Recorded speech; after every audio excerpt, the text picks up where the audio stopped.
ராம்நகர் சுமார் ஒரு 1 கிலோமீட்டர் தூரத்தில் இருக்குது. அதுவும் அந்த தூரத்தில் தெரியுது பாருங்கள் ஒரு சின்ன மலை. அந்த மலை அடிவாரத்துக்கு தான் இப்போ நம்ம போயிட்டுருக்கோம். எதுக்குன்னா தமிழ் புத்தாண்டு.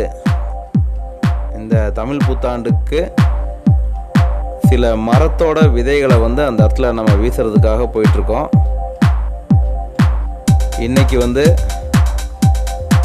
எங்கிட்ட கொஞ்சம் புளிய மர விதைகள், வேப்ப மர விதைகள் இருந்துச்சு.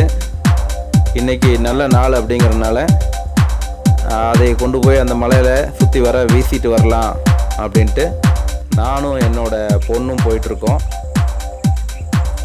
ஊரடங்கு அமலில் இருக்கிறதுனால கூடுமான வரைக்கும் பாதுகாப்போடு போயிருக்கோம்.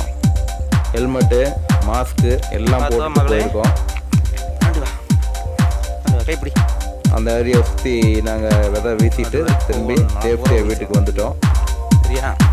காரமடை டிவி நேயர்களுக்கு வணக்கம். இனிய தமிழ் புத்தாண்டு நல்வாழ்த்துக்கள். வணக்கம். உங்களோட பேர் என்னங்க? என்னோட பேர் வைஷ்ணவி. எத்தனாவது படிக்கிறீங்க? 4th standard. இங்கே என்ன பண்ணுறீங்க இந்த காட்டுக்குள்ளே வந்து?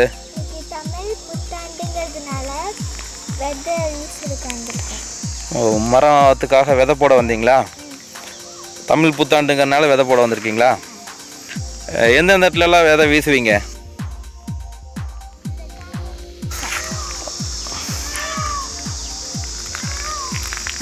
இங்கெல்லாம் வீசுவீங்களா? ஓகே, நம்ம இப்போ போய் எல்லாம் விதை போட்டு வரலாமா? இந்த மழை பூரா தூரமாக போய் போட்டு வரலாம். ஓகே.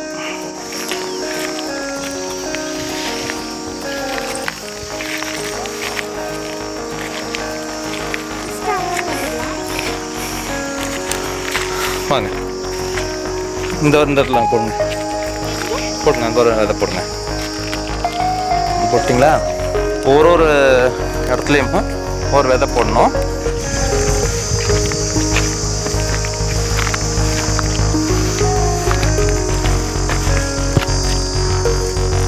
புளிய மர விதைகள் முதல்ல வீசுகிறேன்.